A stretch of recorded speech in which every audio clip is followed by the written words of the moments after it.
Hi there, and welcome back to my very small camper van.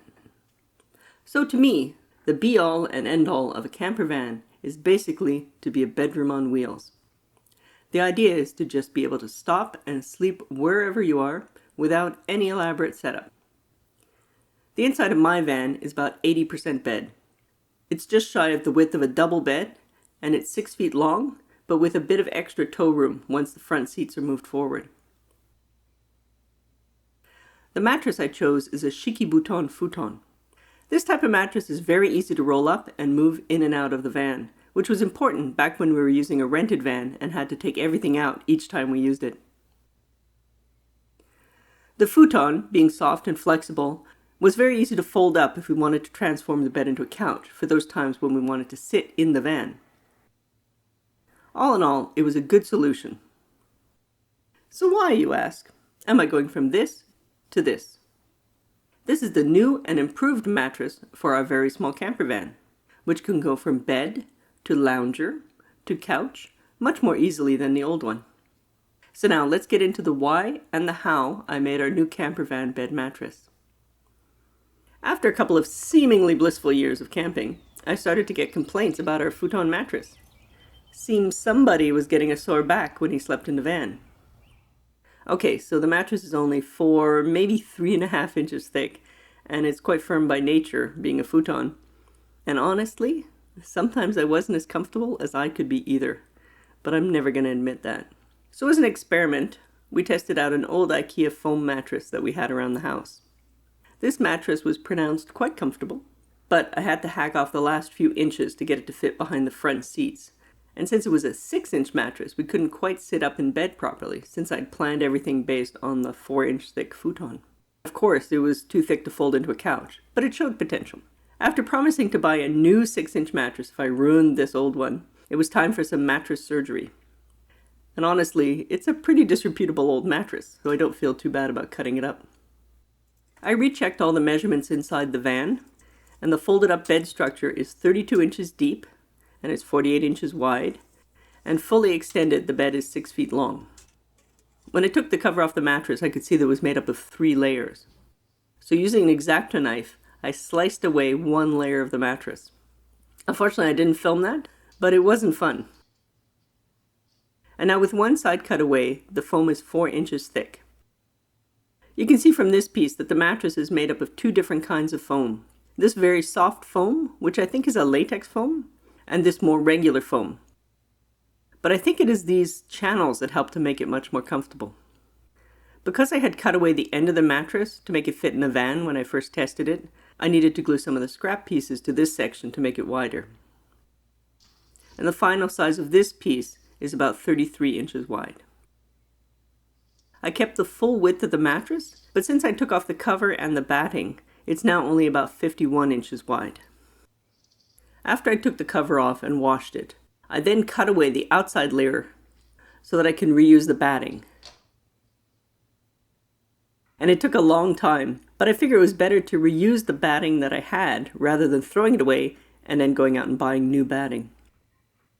The fabric that I picked out in the bargain section of my local fabric store has a kind of retro RV vibe that I liked, and it's an outdoor fabric that should be easy to clean. To make the top of the cushion, I pinned the fabric to the batting, and then I sewed long quilting lines down it to keep the fabric from slipping around on the cushions. As you can see here, it's sewn down every couple of inches, following the stripes. The next step is to cut the strips to make the size of the cushions. This wider strip is for the zipper plackets. Since I'll be cutting the strip down the middle for the zipper, and I don't want my sewing to unravel, I'm backstitching on each side of the center line where I join the strips together. One advantage to having fabric with stripes is that it allows you to make sure that everything is at right angles and lined up. By cutting the zipper strip in one piece and then cutting that in half, I can make sure that the 2 sides will line up exactly. I bought 6-foot-long upholstery zippers. The zippers are what makes getting the foam into the finished cushion possible. These ones open at one end, and they have decent-sized teeth, so they won't pop open and they'll be easy to use. These marks I made down the length of the zipper are to help me line everything up with the stripes. You might be saying, hey, if you didn't have stripes, you wouldn't have to line it all up. But you still want all your cushion pieces cut square with the weave of the fabric, and you don't want to have your seams come out all bunched up. If I was sewing this with a plain fabric, I would probably have to put little marks just to help line things up along these long seams. So it's easier this way. So now that I have it all pinned up, I'm going to sew each side of the zipper down flat onto the good side of the fabric. I don't need to go too close to the zipper, so I don't need to use a zipper foot for this. So here it is all sewn together, and of course now the zipper is very visible. So next what I need to do is fold over this edge so that it hides the zipper teeth. Here you can see the fold I'm making. I sew it down just the width of my regular zipper foot away from the zipper. And I'll do that on both sides, and in that way I'll have a hidden zipper when I'm finished. I want to make sure that the seams that join all my strips together land exactly right at the corner of the cushion. So after cutting the strips about the right size, I'm going to carefully measure to give myself exactly 1/2 inch seam allowance at each corner. Now most of what I'm showing you here I learned from a tutorial on a YouTube channel of a company called Sailrite. They sell supplies for boats and RVs, and they've put together really clear and detailed step-by-step videos for all kinds of sewing projects, including making box cushions, which is the style of cushion I'm making. They even have an online calculator for figuring out how much fabric you'll need based on the size of your cushions. I'll put a link to their site in the description, and I really recommend you check out their videos if you're going to try making any of these cushions. The corners are going to be the trickiest part to sew. As I pin them down, you can get an idea of how the edges are going to have to line up.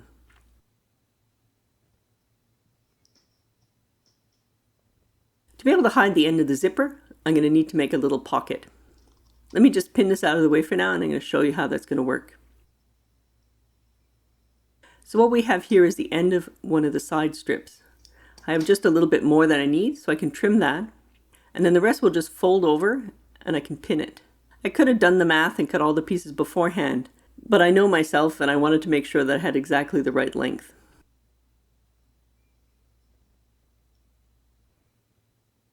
I'm just going to sew down the edges of this strip so it stays tidy. This is all a bit awkward to do because I've already got it pinned to most of the cushion cover. So here's that folded over edge. The zipper goes on top of that, so it'll be on the inside once it's turned right side out. So now that everything is pinned in place, it's time to sew the side strips onto the bottom piece of the cushion.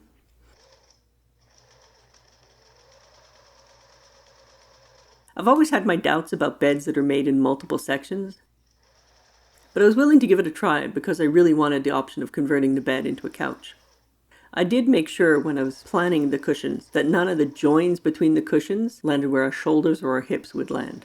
We're coming up on my first corner, so I'll show you in detail how I sew them. I want this part to be sewn down flat, but I have to make sure I don't catch any of the rest of the fabric while I do that. I'm going to take the pins out so I can move all the excess fabric out of the way.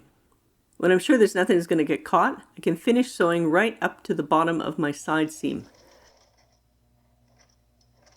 and take a few back stitches to lock it in place. Then I'm going to turn and do the same thing on the other side. Again, making sure my fabric isn't doubled over, making sure everything lines up, and I'm going to start right at the bottom of the side seam this time.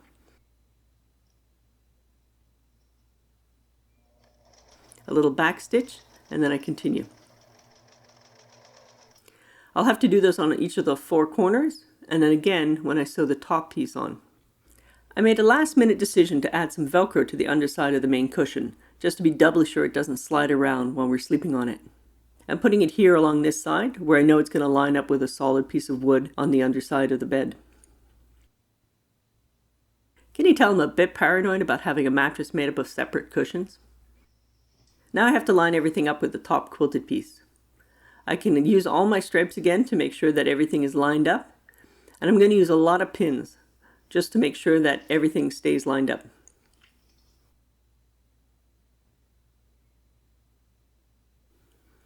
And again, on this side, I have my fiddly little corner. So again, same idea. starting right at the seam and sewing around the whole thing.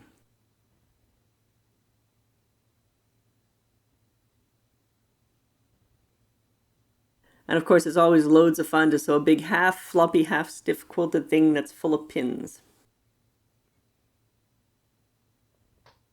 Loads of fun. Before I sew the zipper part down, I'm just going to open the zipper a bit so it's easier to open later. Trying to keep everything neat. It's all in the little details to keep it tidy. And here we have the last 3 inches, and I have about 4 inches worth of thread on the bobbin. But it should be just enough to finish the job.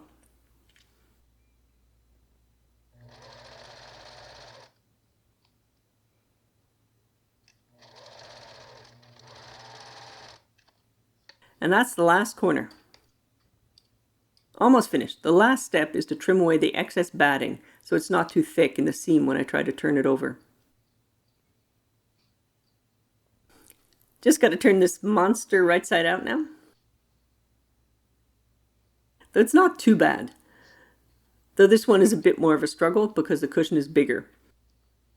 But the zipper is still only 6 feet long, which makes the opening a bit smaller, which makes it a bit more awkward to get the foam into the cushion, but we'll get there.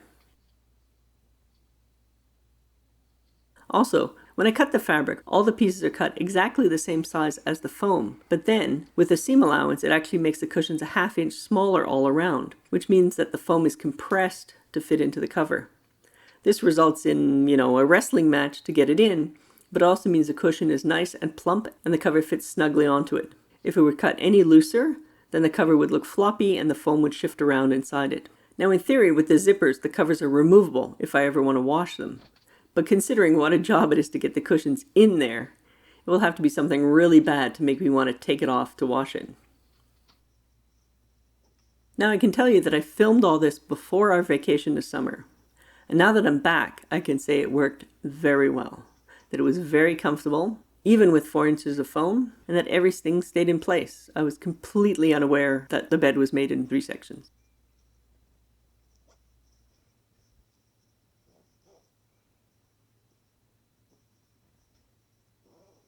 The zipper pull goes neatly under its little cover, and that's that. So here we have the big cushion we just made, and here are the 2 smaller cushions I made earlier.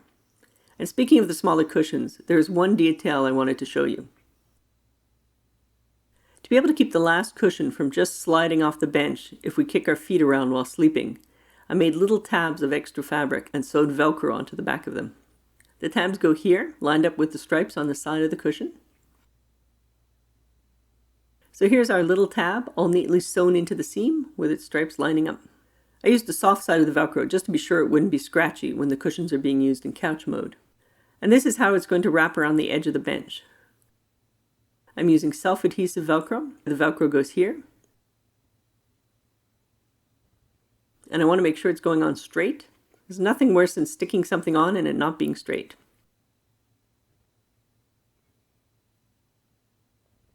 That looks good. Now I'm going to press down well and make sure the adhesive is good and stuck. Okay, here we go.